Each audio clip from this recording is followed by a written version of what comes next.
The alien crew howled with laughter as the measly human rust bucket limped into their star system, not knowing that their mockery would soon turn to terrified screams.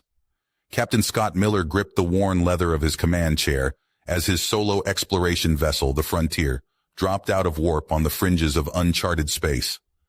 Miller was a seasoned adventurer, eager to make first contact with new alien races, but in the Frontier's outdated tech, he was outmatched.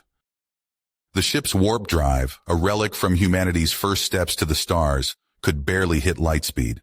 Its weapons were glorified pea shooters next to the aliens' antimatter torpedoes and plasma cannons. The Frontier was the laughingstock of the galaxy, but Miller didn't care. He had an unshakable belief that humans could do anything if they had the guts to try. In the Spica system, that belief got tested. A massive Akamarian battlecruiser, the Zephyr, loomed on the view screen. It was the length of a dozen Frontiers with the firepower of 1,000. Its chrome hull bristled with gun turrets. Commander Spica's eyes bulged as he hailed the human ship. A lone human this deep in space, in that archaic junker? Impossible. "Look at that piece of scrap," Spica chortled to his crew. "I doubt it could survive one shot from our point defense lasers. What's it even doing out here?" He opened comms and barked at Miller. "Human, explain your presence in our territory. Now." Miller put on a friendly smile. "Greetings, I'm Captain Miller of the Frontier, representing the Human Planetary Alliance. I come in peace to open a dialogue between our peoples and—" "I don't care," Spica snapped.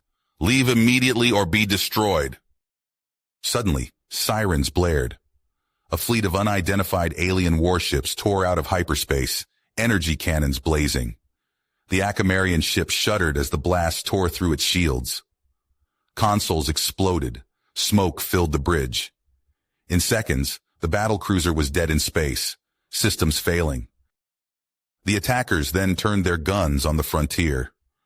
The human ship rocked as the first salvo smashed into its hull. Sparks showered the bridge. Acrid smoke stung Miller's eyes. He knew neither ship would survive much longer against this unexpected enemy. Miller had seconds to make a choice. Try to hail the crippled Akamarian vessel and fight together, or flee and leave them to die. If he fled, the Akamarians were doomed, and any hope of peace between their races would evaporate, as they'd curse humanity as honorless cowards. But if he stayed and got blown up too, humanity would remain alone and vulnerable in an increasingly dangerous universe. The next moments would decide the fate of two spacefaring peoples. As the hull groaned and alarms screamed, Miller made his decision. He just prayed it was the right one. Humanity's future hung in the balance as the alien fleet closed in for the kill. Miller punches the comms button. "Commander Spica, this is Captain Miller. I know we got off on the wrong foot, but right now we're the only ones standing between these bastards and the rest of the galaxy. Alone we're screwed, but together we might just make it out of this alive. What do you say? Temporary truce?" Spica's voice crackles over the speaker, his earlier arrogance replaced by unshakable focus. "I never thought I'd say this to a human, but you're right. We fight together, or we die alone. Truce." Miller grins, his hands flying over the Frontier's controls. "All right then. I'll draw their fire. Give your crew time to patch up your ship. My boat's fast and nimble. She can take a beating." The Frontier surges forward, afterburners flaring as Miller weaves through the enemy fleet. Plasma bolts sizzle past the cockpit, barely missing the human ship as it bobs and weaves with surprising agility. The enemy ships turn to pursue, their attention drawn away from the crippled Akamarian vessel. On the Zephyr's bridge, Akamarian engineers work frantically to restore power to the ship's weapons and shields. Sparks fly from damaged consoles, the acrid scent of burnt circuitry filling the air. But slowly, system by system, the battlecruiser comes back to life. "Shields at 40% and climbing," an engineer reports. "Forward batteries online. We can fight." Spica nods, his eyes tracking the Frontier's erratic flight path. "Hail the human! It's time we taught these invaders a lesson." Miller's face appears on the screen, sweat beading his brow as he narrowly evades another salvo. About damn time. I can't keep this up forever. What's the play? Spica brings up a tactical display, highlighting weak points in the enemy formation. We hit them hard and fast. Your ship goes in first, targets their command and control. We'll follow up with a broadside, take out as many as we can. Roger that. Miller out. The human's face vanishes, replaced by the star field and the approaching enemy ships. The Frontier darts forward, engines screaming as it weaves through the enemy fleet. Miller targets the fleet's coordination, aiming for sensor arrays and communication nodes. The small ship's weapons lance out, surgical strikes that sow chaos and confusion among the hostile vessels. Seizing the opportunity, the Zephyr surges forward, its recently restored weapons blazing to life. The battlecruiser's immense gun batteries swivel and fire, hurling sheets of searing plasma into the enemy ranks. The Frontier's precision strikes and the Zephyr's raw firepower combine to devastating effect, enemy ships erupting into blossoms of flame as they succumb to the onslaught. But the victory is short-lived. The enemy flagship, a monstrous vessel dripping with advanced weaponry, locks onto the Frontier with a powerful tractor beam. Miller curses, his ship shuddering as it's reeled in like a fish on a line. Spica! I'm caught! Can't break free! Miller's voice is strained over the comms, the Frontier's hull groaning under the immense pressure. The flagship's main cannon begins to charge, a searing lance of energy aimed directly at the trapped human ship. But at the last moment, the Zephyr surges forward, interposing itself between Miller and certain doom. The Akamarian ship shudders as the flagship's cannon fires, the immense energy blast slamming into its shields. Warning klaxons blare on the Zephyr's bridge, consoles sparking and exploding under the strain. Shields failing, an engineer shouts. The core's been hit. It's going critical. Spica's face appears on the Frontier's view screen, his expression grim. Miller, listen to me. Our core's been compromised. We have minutes at best before it blows. But the explosion, it'll take out the flagship too. Miller's eyes widen. What are you saying, Spica? I'm saying you need to get out of here, now, while you still can. Spica's voice is strained, but there's a newfound respect in his eyes. You fought well, human, better than I ever expected. Now go. Live to fight another day. Miller hesitates, torn. The Frontier strains against the tractor beam, its engines screaming. The enemy flagship looms ahead, its cannon charging for another shot. The Zephyr drifts, battered and broken, its power core an ominous red glow. Time seems to slow as Miller weighs his options. Escape and survive, leaving Spica and his crew to their fate. Or risk it all on a bold strategy, a last-ditch effort to save his newfound allies. The choice is agonizing, the stakes impossibly high. Around him the battle rages on, the fate of two civilizations hanging in the balance. Miller grits his teeth, making his decision as the enemy flagship bears down on them both. Miller's hands flew across the Frontier's console, his eyes darting between readouts. Spica, you still with me? The Akamarian's face flickered on the interface, his scaled visage marred by cuts and bruises. Barely human. Your insane plan worked. Don't celebrate yet, Miller grunted, wrestling with the controls. The Frontier shuddered, emergency klaxons blaring. We're not out of this. Spica nodded grimly.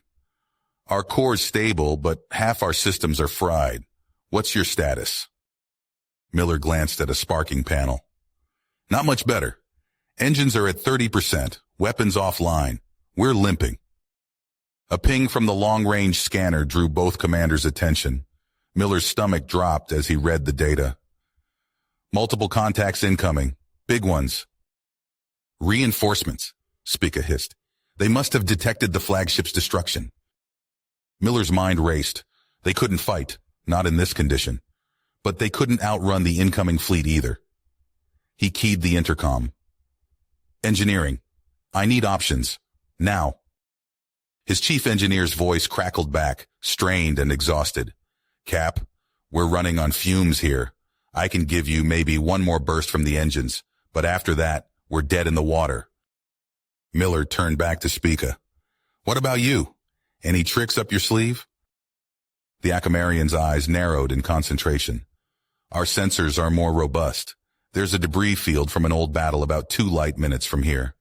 If we can reach it, we might be able to hide long enough to make repairs, Miller finished, a glimmer of hope rising in his chest. Spica nodded. It's our only chance. Miller took a deep breath, steeling himself. All right, let's do this. On my mark, we'll both fire everything we've got left.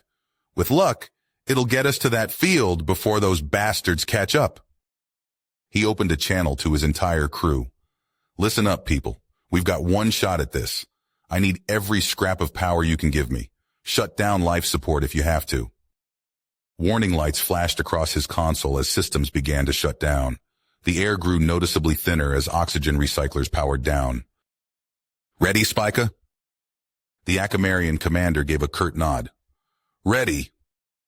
Miller gripped the controls. 3, 2, 1, mark. The Frontier's engines roared to life, a desperate surge of power propelling the battered ship forward. Beside them, the massive Akamarian cruiser lurched into motion, its lone functioning thruster burning white-hot. The two unlikely allies streaked across space, racing against time and their own failing systems. Miller's eyes were glued to the scanner, watching as the hostile fleet closed in behind them.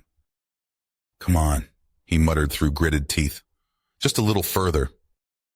The debris field loomed ahead, a chaotic tangle of twisted metal and shattered hulls. Miller's hands danced across the controls, guiding the Frontier into the maze of wreckage. Spica's larger vessel followed close behind, its bulk barely squeezing through the gaps. As they plunged deeper into the field, the incoming fleet's sensor pings grew fainter. Miller allowed himself a small sigh of relief. They might just make it. But their reprieve was short-lived. A proximity alarm blared, and Miller's heart sank as he saw a massive piece of debris tumbling towards them. Spica, watch out! The Akamarian ship tried to veer away, but its damaged maneuvering thrusters couldn't respond in time. The debris slammed into its hull with a sickening crunch of metal. Miller watched in horror as the battlecruiser spun out of control, careening deeper into the field. He keyed the comm. Spica, do you copy?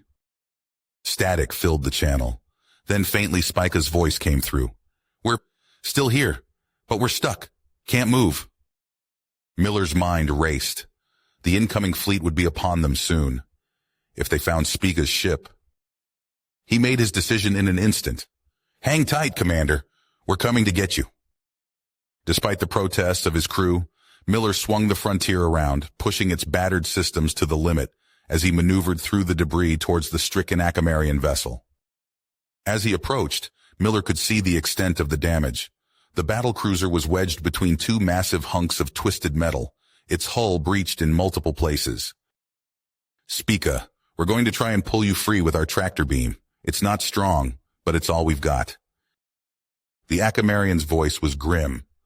It won't work, human. Save yourself. Miller's teeth gritted. Not a chance. We're in this together now. He activated the Frontier's tractor beam, latching onto the Akamarian ship. The human vessel's engines screamed in protest as Miller poured every last ounce of power into them. For a heart-stopping moment, nothing happened. Then, with an agonizing screech of metal, the battlecruiser began to move. Inch by excruciating inch, Miller dragged the massive ship free of the debris. Warnings flashed across his console as the Frontier's systems redlined, pushed far beyond their limits. Just as the last of the battlecruiser cleared the wreckage, a new alarm sounded. The enemy fleet had entered the debris field. Miller's hands flew across the controls, desperately searching for a place to hide both ships. As the hostile vessels drew nearer, time seemed to slow to a crawl. The fate of both crews hung in the balance as Miller fought to find a way out of their impossible situation. The next few moments would determine whether their unlikely alliance would survive long enough to change the course of galactic history. Miller's eyes darted between the sensor readouts and Spica's grim face on the screen. We can't take another hit, Commander. Those reinforcements will tear us apart. Spica nodded, his scaled features tight with tension. Agreed. Our sublight engines are scrap and your warp drive is offline. We're sitting ducks. Miller's mind raced. He zoomed in on the system map, focusing on a nearby celestial body. That moon, it's habitable. We could set down, make repairs. Spica's eyes narrowed. You want to land in our condition? You got a better idea? Miller shot back. After a moment's hesitation, Spica inclined his head. Very well, human. Your level-headedness has served us thus far. The two battered ships limped towards the moon, emergency power barely keeping them aloft. As they hit the turbulent atmosphere, alarms blared throughout the frontier. Hull breach! Miller's engineer shouted. We're losing pressure on decks 3 through 6. Miller gripped the controls, fighting to keep the ship stable. Evacuate to the Acamarian vessel. Now! As his crew scrambled to safety, Miller remained at the helm, guiding the failing ship. The Acamarian battlecruiser extended its umbilical, a lifeline in the chaos. Miller watched the last of his people stumble through the airlock. With gritted teeth, he punched in the coordinates for the Frontier's final flight. The ship groaned around him as he sprinted for the umbilical. From the battlecruiser's bridge, both crews watched in stunned silence as the Frontier plummeted, erupting into a massive fireball on impact. Miller stumbled onto the bridge, panting. That was too close, Spica muttered. On the moon's surface, the ragtag group took stock of their dire situation. Humans and Acamarians worked side by side, their former animosity forgotten in the face of survival. In the battlecruiser's cramped engine room, engineers from both species labored over the warp drive. A human tech hefted a salvaged component from the Frontier. This might work, she said, hope in her voice. Meanwhile, Miller and Spica hunched over tactical displays. We can't fight them head-on, Miller mused, but maybe we can outsmart them. As the enemy fleet warped in, Miller broadcast a desperate message. Please, we surrender. We need help. In the background, his crew supplied convincing screams and explosions. The enemy flagship took the bait. As it entered the moon's shadow, Miller nodded to Spica. Now! They vented propellant, harnessing the moon's gravity in a risky move. The battlecruiser shot forward, slamming into the unprepared flagship. The impact was catastrophic, both ships shattering in a blinding explosion. In the chaos, the jury-rigged warp drive sputtered to life. Miller and the surviving crew didn't hesitate. They punched it, streaking away into the unknown, leaving the stunned enemy fleet behind. As the stars blurred around them, Miller exchanged a look with Spica. No words were needed. Their shared ordeal had forged something new, a bond that transcended their differences. Whatever lay ahead, they would face it together. The battered remnant of Spica's battlecruiser drifted through the void, its hull scarred and engines sputtering. Inside, the air grew thick and stale as life support systems struggled to keep pace with the needs of the mixed human and Acamarian crew. Miller wiped sweat from his brow, squinting at the flickering readouts. Oxygen levels are dropping faster than we thought. We've got maybe 48 hours left. Spica's scaled fingers danced across the alien controls. Our long-range scanners have picked up something. A station, in an unmapped system not far from here. Any life signs? Miller asked, hope creeping into his voice. Negative, Spica replied, but it's our only option. With no other choice, they set course for the mysterious station. As they approached, the crew's excitement turned to dread. The station hung in space, a shattered husk of its former self. Twisted metal and fractured solar arrays created a deadly obstacle course. My God, Miller breathed, taking in the destruction. What happened here? Spica's eyes narrowed. Those energy readings, they're consistent with recent weapons fire. We may have stumbled into an active conflict zone. Miller nodded grimly. Proceed with caution. All hands to battle stations. They inched closer, sensors probing for any sign of threat or survivors. Suddenly, a weak signal cut through the static. There, Spica exclaimed. A distress call coming from the central module. Miller tightened his grip on the controls. It could be a trap. Or someone who needs our help, Spica countered. We can't ignore it. Reluctantly, Miller guided their ship towards the signal's source. They docked with the ravaged station, the airlocks barely aligning. Miller and Spica led a small team into the wreckage, weapons drawn and sensors sweeping for danger. They found him in what remained of the command center, an alien officer, his strange uniform stained with blue-black blood. Miller knelt beside the dying being, activating his universal translator. What happened here? Miller asked urgently. The alien's multifaceted eyes focused on Miller with effort. The Kryn, he gasped. They've returned. The Kryn? Spica asked, confusion evident in his voice. Ancient destroyers, the alien wheezed. Thought extinct, but they're back. Their weapons tear reality itself. Miller leaned closer. What do you mean? Tear cannons, the alien coughed. Unravel matter at its core. Worlds erased. You must warn. With a final rattling breath, the alien officer went still. Miller stood, his face ashen. He turned to Spica, seeing his own horror reflected in the Akamarian's eyes. We need to get out of here, Miller said. Now. Back on their ship, Miller paced the bridge. We're low on supplies, our ship's barely holding together, and now we've got some apocalyptic alien threat to deal with. Spica's tail lashed in agitation. We need more information. I propose we divert all remaining power to our long-range scanners. If these Kryn are out there, we need to find them before they find us. Miller nodded. Agreed. Let's hope we find something before our life support gives out. Hours ticked by as they scoured the surrounding space. Just as despair began to set in, an alert chimed. Captain, the sensor officer called out. I'm picking up an unusual energy signature. It's like nothing I've ever seen before. Miller leaned over the console. Source? A planetoid at the edge of the system, the officer replied. Spica studied the readings. It could be natural phenomenon, or it could be them. Miller's face hardened. We don't have much choice. Set a course. We need answers, and we're running out of time to get them. As they approached the mysterious world, the crew gasped in collective awe. Rising from the planet's surface was a colossal structure, its architecture alien and unsettling. Impossibly angled spires stretched towards the stars, while sections of the edifice seemed to phase in and out of reality. Is that, Miller began. A Kryn outpost, Spica finished. It must be. Miller turned to his longtime rival, now unlikely ally. We need to get inside that thing.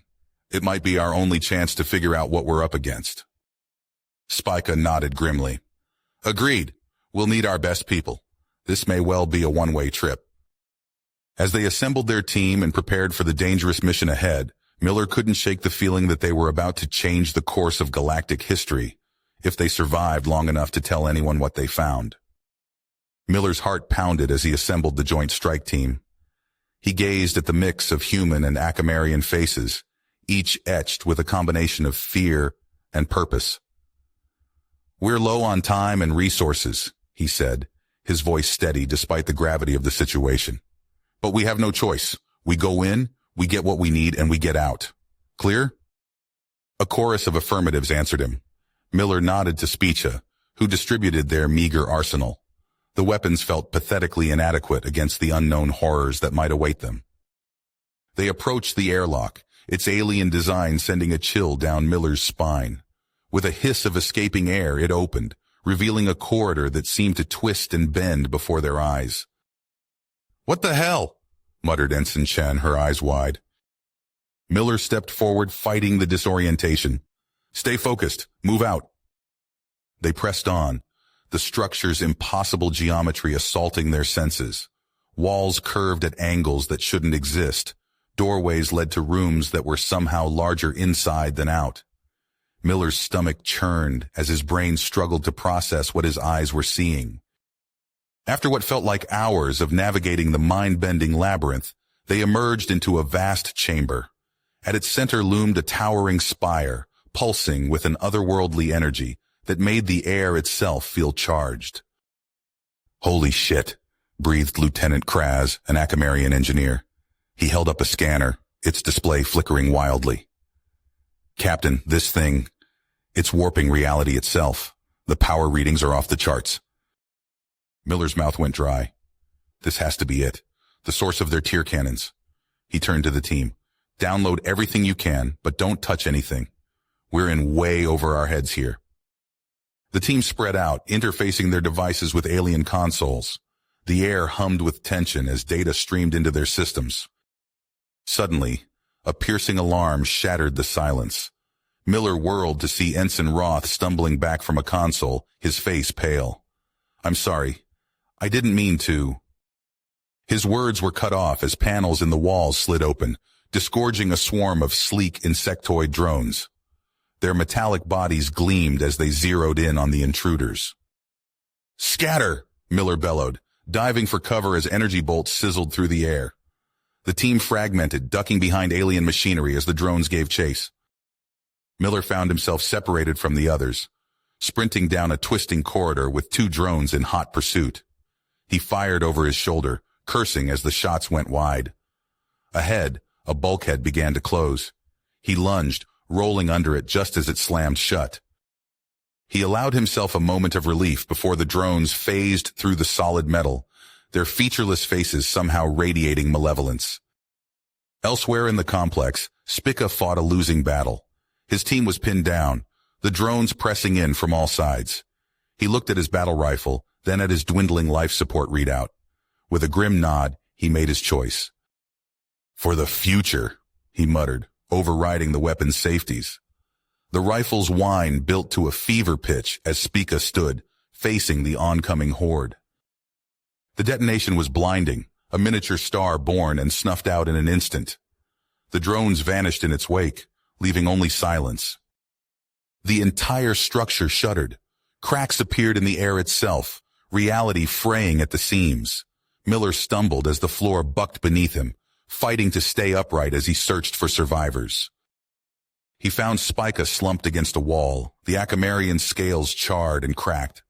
Blue blood trickled from the corner of his mouth as he fixed Miller with a fading gaze. "Miller," Spica rasped, clutching at the human's arm. "You must finish this. The Kryn, they cannot be allowed to continue. Promise me." Miller clasped Spica's hand, his throat tight. "I promise. We'll stop them, whatever it takes." Spica nodded, a final spark of satisfaction in his eyes before they dimmed forever. Miller bowed his head for a moment, then stood, his face hard with purpose. Miller's chest heaved as he surveyed the ragged remnants of his crew. The shuttle's interior crackled with exposed wiring and flickering displays. He tasted blood, his teeth clenched so hard they'd cut into his cheek. "Report!" he barked, eyes scanning for injuries. Lieutenant Chen's voice came from the pilot's chair, strained but steady. "Sublight engines offline, sir. Life support's barely holding. We've got maybe 6 hours of air left." Miller nodded grimly. "And our position?" "Unknown," Chen replied, frantically working the malfunctioning nav system. "That explosion, or whatever it was, has scrambled our sensors. We're flying blind." The 2 surviving Akamarian officers huddled near a sparking control panel. Their scaled skin was pale, nearly translucent from stress and oxygen deprivation. "Captain," the taller one rasped, "we may be able to jury-rig a distress beacon using components from our phase rifles and the shuttle's communication array." Miller locked eyes with the alien. "Do it. We need all hands on deck. Chen, keep trying to get those engines online. The rest of you check our supplies. Food, water, medical. I want to know exactly what we've got." The shuttle lurched violently, sending Miller sprawling. He pulled himself up, steadying himself against a bulkhead. Through the viewport, he saw fragments of the destroyed Kryn facility hurtling past them, each piece warping the very fabric of space around it. "Incoming!" Chen shouted. A twisted piece of alien metal, larger than their shuttle, spun towards them. Chen wrestled with the controls, but the maneuvering thrusters sputtered weakly. "Brace for impact!" Miller roared. The debris slammed into their port side. The hull screamed in protest as it buckled inward. Warning klaxons blared, adding to the cacophony of groaning metal and panicked shouts. Miller felt a rush of escaping air. He lunged for an emergency patch kit, slapping it over the breach. The self-sealing compound hissed as it expanded, stemming the flow of precious oxygen. "Status!" he demanded, wiping sweat from his brow. Chen's fingers danced over her console. "That hit took out what was left of our port thrusters. We're in a spin, sir. I can't stabilize us." The Akamarian working on the distress beacon looked up, his multifaceted eyes wide. "Captain, the beacon is ready, but in our current state, its range will be limited. We need a stable position to broadcast effectively." Miller's mind raced. They were out of options, adrift in an unknown system with dwindling air and no means of propulsion. He stared out at the debris field, watching fractured pieces of impossible geometry tumble past. An idea struck him.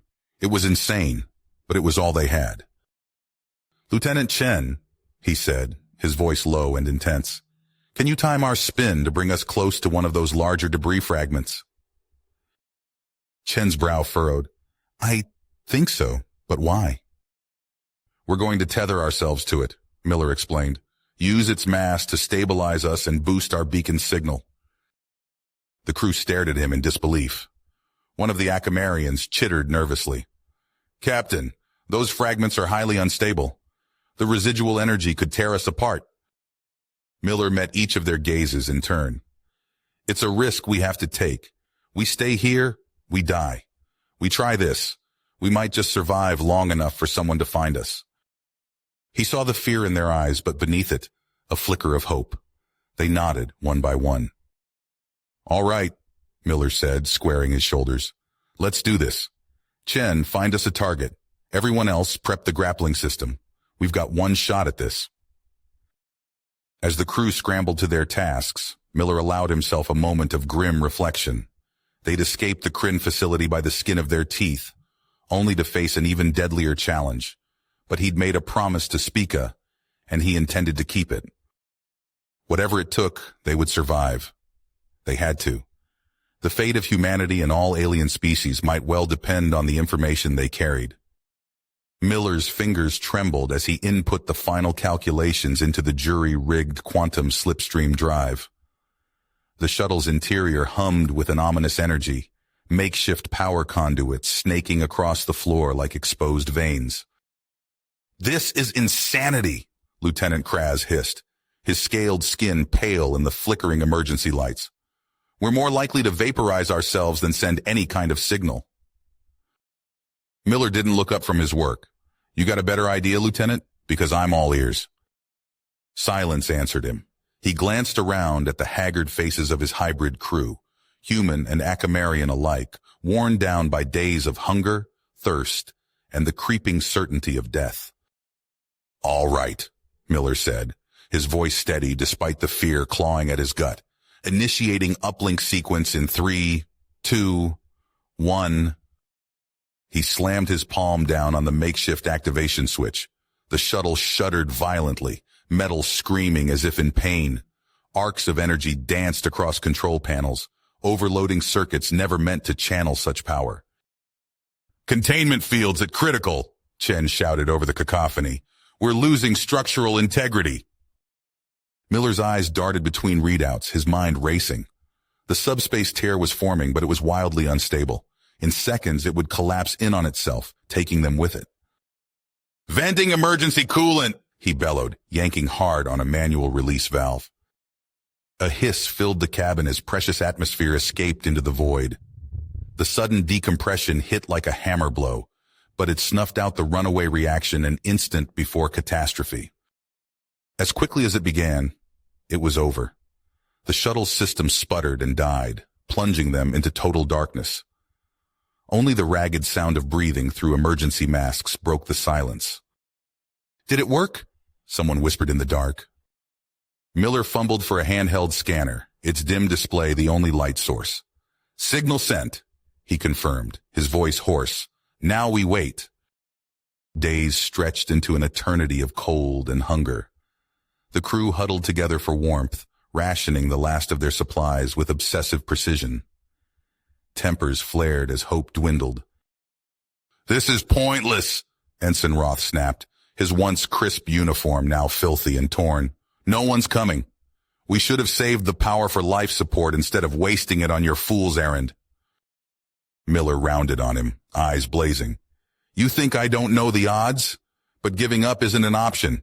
We owe it to Spica, to everyone we've lost, to keep fighting until our last breath." His words hung in the air, a challenge and a rallying cry. Slowly, heads nodded in agreement. They'd come too far to surrender now. It was Chen who first noticed the blip on the long-range sensors. At first, she thought it was a malfunction, a dying system's last gasp. But as the massive distortion signature grew closer, undeniable hope bloomed in her chest. "Captain," she cried out, "we've got incoming. It's huge!" The crew crowded around the tiny display, watching with nervous excitement as the unmistakable outline of an Akamarian dreadnought materialized. A booming voice crackled over their comm system, demanding identification. Miller's hands shook as he keyed in his response, praying it would be enough. Minutes later, the shuttle rocked gently as docking clamps engaged. The airlock cycled, and suddenly the cabin was flooded with light and the imposing forms of Akamarian Marines. Miller blinked, his eyes struggling to adjust after so long in darkness. As his vision cleared, he found himself face to face with a familiar Akamarian in a captain's uniform. "Impossible," Miller breathed, recognizing Spica's former first officer. The Akamarian's multifaceted eyes glistened with moisture as he pulled Miller into a bone-crushing embrace. "By the ancestors," he rumbled, "I never thought I'd see you again, my friend." Miller returned the embrace, his own eyes damp. As they separated, the Akamarian captain's expression grew serious. "We have much to discuss," he said gravely. "The information you've recovered, it changes everything. But first, let's get you and your crew to safety. You've all earned a hero's welcome on Akamar." As Miller followed his rescuer into the dreadnought, he felt the weight of responsibility settle on his shoulders once more. They'd survived against impossible odds, but he knew in his bones that their greatest challenges still lay ahead. Miller's boots clanked on the polished deck as he stepped aboard the Akamarian dreadnought. The contrast between the cramped, failing shuttle and the vast expanse of the warship's hangar bay left him momentarily stunned.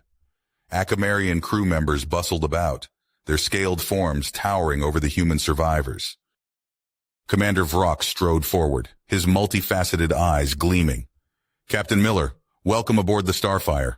We've prepared quarters for you and your crew." Miller nodded, his throat tight.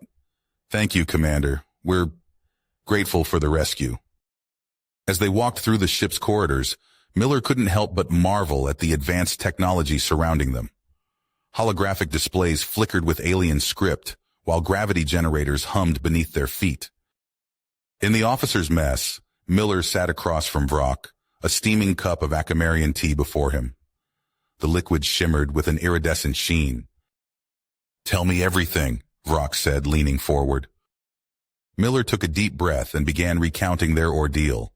He spoke of the Kryn facility, the impossible physics they'd witnessed, and the sacrifices made. When he described Spica's final moments, Vrock's scales rippled with emotion.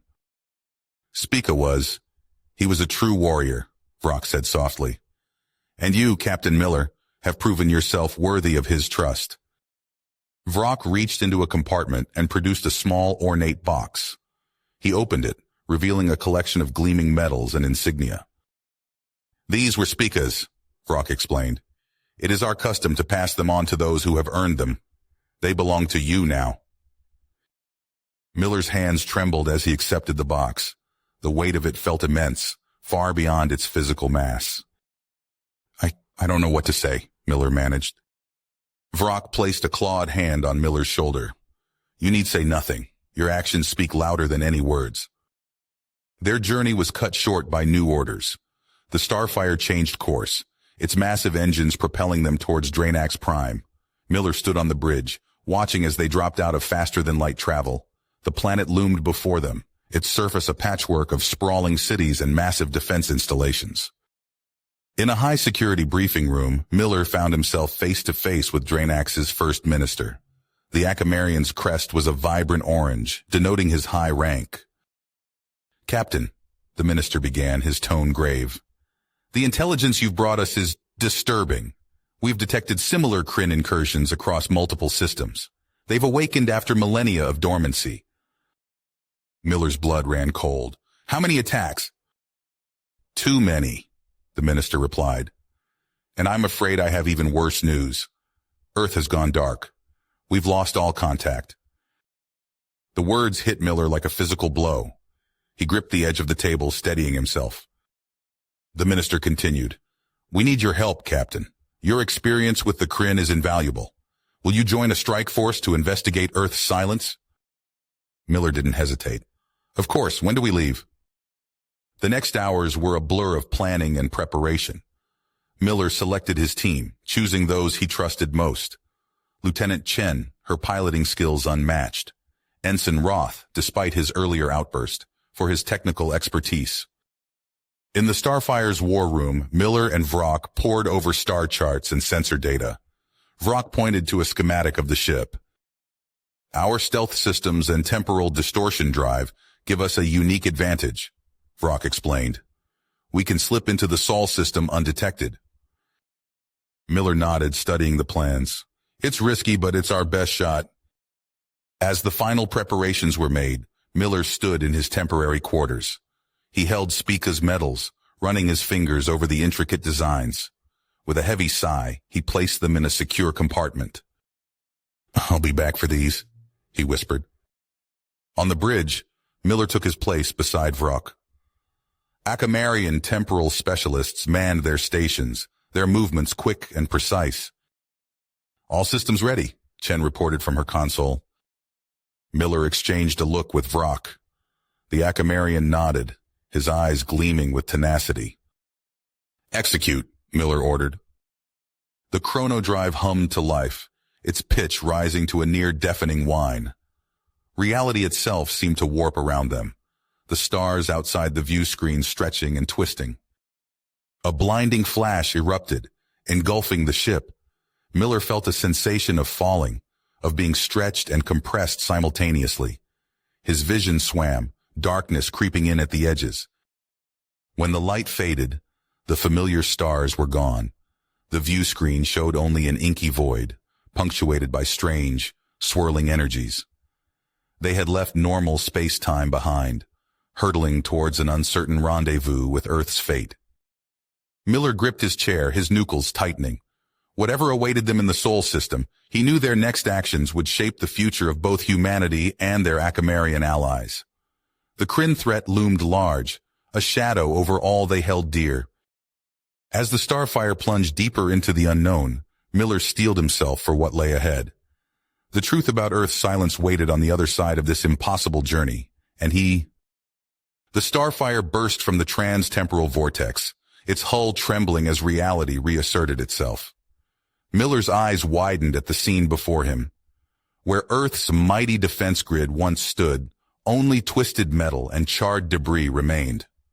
The void was choked with the broken husks of human warships, their forms barely recognizable. "Dear God," Chen whispered, her fingers frozen over her console. Miller's throat tightened as the horrific truth sank in. They were too late. Earth had fallen. Suddenly, the view screen flared with blinding light. Streaks of energy lanced towards them from multiple vectors. "Incoming fire!" Vrock bellowed. "Evasive maneuvers!" The dreadnought lurched, narrowly avoiding the onslaught.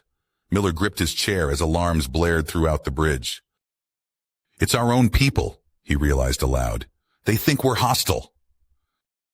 Vrock's claws flew across his terminal. "Initiating emergency protocols.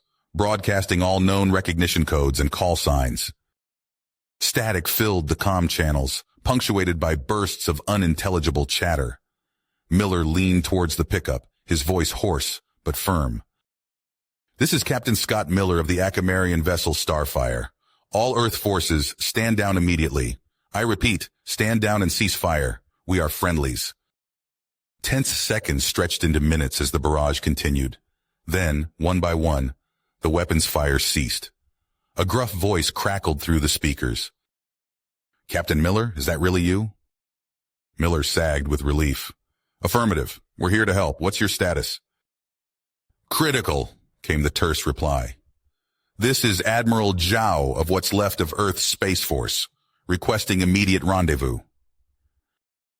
Within the hour, Miller stood face-to-face with Zhao in the Starfire's war room. The Admiral's uniform was scorched and torn, his face haggard. "It happened so fast," Zhao reported, his voice hollow. "The Kryn appeared out of nowhere, their ships unlike anything we've ever seen. Those damn tear cannons." He trailed off, staring into the middle distance. Miller studied the holographic display of Earth, his stomach churning. Vast swathes of the planet's surface glowed an angry red, indicating total devastation. "How many survivors?" he asked quietly. Zhao's laugh was bitter. "Who knows? Millions dead in the first strike alone. We've lost contact with most ground forces. A few pockets of resistance are still fighting, but..." The unspoken truth hung heavy in the air. Earth was lost. As Miller absorbed the full weight of their failure, a message flashed across a nearby console. His blood ran cold as he read the report. "They're building something," he said, his voice barely above a whisper. "Some kind of massive structure, using Earth itself as raw material." Zhao nodded grimly. "We've been calling it the Arcology. No idea what its purpose is, but it can't be good." Miller's fists clenched at his sides. All their sacrifices, all the lives lost, and it had come to this. But as despair threatened to overwhelm him, he felt a spark of defiance ignite in his chest. "We're not done yet," he growled. "We still have Spica's data. If we can decrypt it, we might find a way to stop this." He turned to Vrock, commitment etched on his features. "Gather every surviving Earth captain. We're going to mount a counterattack." As the Akamarian crew sprang into action, Miller keyed the ship-wide comm. His voice rang out, steady and resolute. "People of Earth, this is Captain Scott Miller. Our darkest hour is upon us, but the fight is not yet over. To all resistance cells still active, transmit your coordinates to these encrypted frequencies. We will regroup and make our final stand. For our fallen comrades, for our shattered home, we will not go quietly into oblivion." The message sent, Miller turned his gaze to the view screen. In the distance, baleful energies flickered over Earth's ravaged surface.